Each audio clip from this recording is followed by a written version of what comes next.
उड़िया बाबा को भी एक उपासक ने प्रश्न किया था कि महाराज जी मन कैसे रोकें। तो उड़िया बाबा ने उत्तर दिया नियम पालन से। यदि हम नियम पर दृढ़ रहे तो मन हमारा क्या कर सकता है। नियम तो परमात्मा देखता है, हम लोग नियम पर दृढ़ नहीं रहते, इसी से हमारे देश की दुर्दशा है। संध्या वंदन तक का नियम जाता रहा है, भजन करने के लिए नियम की बड़ी आवश्यकता। हाँ, बड़े नियम की आवश्यकता है। तो जैसे प्रातः काल से सायंकाल तक की हर व्यक्ति की अपनी एक दिनचर्या होनी चाहिए। ऐसा नहीं कि आज हम 4 बजे उठे, कल 7 बजे उठे, पर फिर मन को आप कंट्रोल नहीं कर पाएंगे। मन के लिए एक दिनचर्या होनी चाहिए कि हमको 10 बजे सोना है, 4 बजे उठ जाना है, तो फिर 4 से 4:15 नहीं होना चाहिए, 4 बजे उठ जाना है, ऐसा नियम बना ले। और उठ करके हमको थोड़ी देर नाम जप करना है, थोड़ी देर हमें वाणी जी का गायन करना है, थोड़ी देर हमें ध्यान, एक अपनी दिनचर्या। फिर हम अपने संसार के कार्य के नियम, जो संसार के कार्य हैं, उनको भी करते हुए भगवान को समर्पित करें। जैसे जो पद में है, जो आपको राष्ट्र सेवा मिली है, जो आपको समाज सेवा के पद मिले हैं, या आपको जो घर की सेवा के कार्य मिले, उनमें बहुत धर्म पूर्वक आचरण होना चाहिए। अगर आप अधर्म आचरण करते हैं, अपने पद का दुरुपयोग करते हैं, तो आप सुबह जग करके थोड़ा माला चला लीजिए, फिर भी आपका कल्याण नहीं होगा, क्योंकि आप अपने पद का, अपने सेवा का दुरुपयोग कर रहे हैं। जैसे हम जानते हैं कि अधर्म आचरण है या अधर्मी है, हमें पता है दोषी है, और वो हमको कुछ धन दे देता है, और हम उसको मुक्त करवाने की बात सोचते हैं, और जो निर्दोष है उसको फंसा देते हैं। अब तुम चाहे जितना माला चलाने की कोशिश करो या दान पुण्य करो, वो तुम्हारा अधर्म आचरण, वो अधर्म का धन तुम्हें शतमार्ग में नहीं जाने देगा। नियम लेना चाहिए कि जिस पद में है, जिस धर्म में है, जिस कर्तव्य में है, चाहे कुछ भी हो जाए, हम अपने कर्तव्य से विमुख नहीं होंगे। जितना जब महान है उतना ही कर्तव्य महान है। दोनों बातें समझना है। जब माला फेरा और इसके बाद बेईमानी, अधर्माचरण, इनका कोई नियम नहीं है कि हमें कैसे चलना है, तो वो माला काम नहीं कर पाएगा, क्योंकि उसका तभी सत्य भाव माना जाएगा माला जपला जब धर्माचरण है। धर्माचरण नियम से। बोले वो बड़े कट्टर नियम वाले हैं, उनको घूस नहीं, आप उनको भयभीत करके नहीं काम करवा सकते, प्रलोभन में काम नहीं करा सकते। ये हमारी गृहस्थी है ना, तो गृहस्थी के पालन के लिए धन चाहिए, और धन के लिए हम धर्म को आगे रखें, धन को नहीं।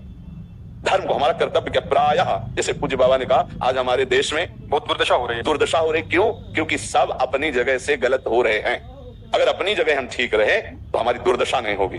हमारा भजन कम होगा, लेकिन हम धर्म से चल रहे हैं तो हम विजयी होंगे। हम भगवान को प्रसन्न कर सकते हैं, क्योंकि हमें जो कार्य मिला है वो भगवान का ही कार्य, सृष्टि भगवान का कार्य। जैसे नए बच्चे कुछ वकालत पढ़ रहे थे, तो यहाँ के प्रश्न किया था कि हम जानते हैं कि वो दोषी नहीं है, हम जानते हैं कि वो दोषी है, पर दोषी हमें पैसा दे रहा है, तो हम वकालत पढ़ी इसीलिए, हम उसको जिताएंगे, तो क्या कोई पाप है? तो उनका खुला पाप है।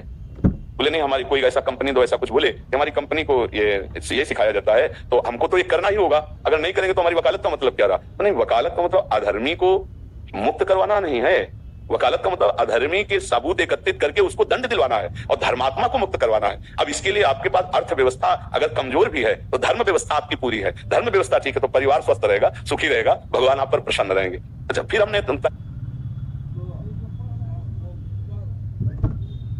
कोई गलत व्यवहार करे, आपको पता है, और वो आपको 10 लाख रुपया घूस दे, तो क्या आप उसका पक्ष लेंगे? नहीं, तो फिर दूसरी बहन के साथ किया है। अब यहां विचार करना ना, अपने भाई का अगर कत्ल किए हो, मुझे पता हो कि ये दोषी है, तो क्या हम पैसे से उसको मुक्त करने देंगे? लगेगा कि जान की बाजी लगा देंगे तुम्हें। हम ऐसे ही एक गरीब आदमी की किसी ने हत्या की है, तो आपका पक्ष बनता है, पर ये ज्ञान कहां मिलेगा? बिना अध्यात्म के ये ज्ञान तो मिलेगा नहीं। ज्ञान तो इस बात का मिला कि कैसे पैसा कमाया जाए।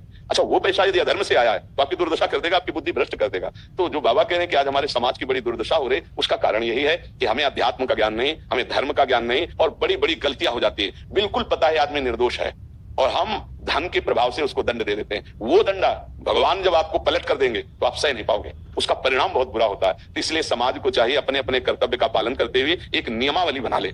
जैसे कुछ दुकानों का नियम होता है कि वहां फिक्स रेट होता है, नहीं होता, वहां ये नहीं चलेगा कि कसम से कहते हैं कि तुम्हें हम अपना जान करके कि 100 रुपया मीटर ये मिला है, हम बिल्कुल मुनाफा नहीं ले रहे। नहीं, झूठ क्यों बोल रहे हो? दुकान खोले मुनाफा के लिए, झूठ क्यों बोल रहे हो? नहीं लेंगे मुनाफा, हम जितने का लाए उससे मुनाफा लेंगे, पर 120 रुपया मीटर देंगे, कपड़ा बढ़िया है, नाप फिट है, इससे नीचे नहीं उतरेंगे, हमें सफाई देने की जरूरत नहीं है, या हम कसम खाते हैं या ऐसा।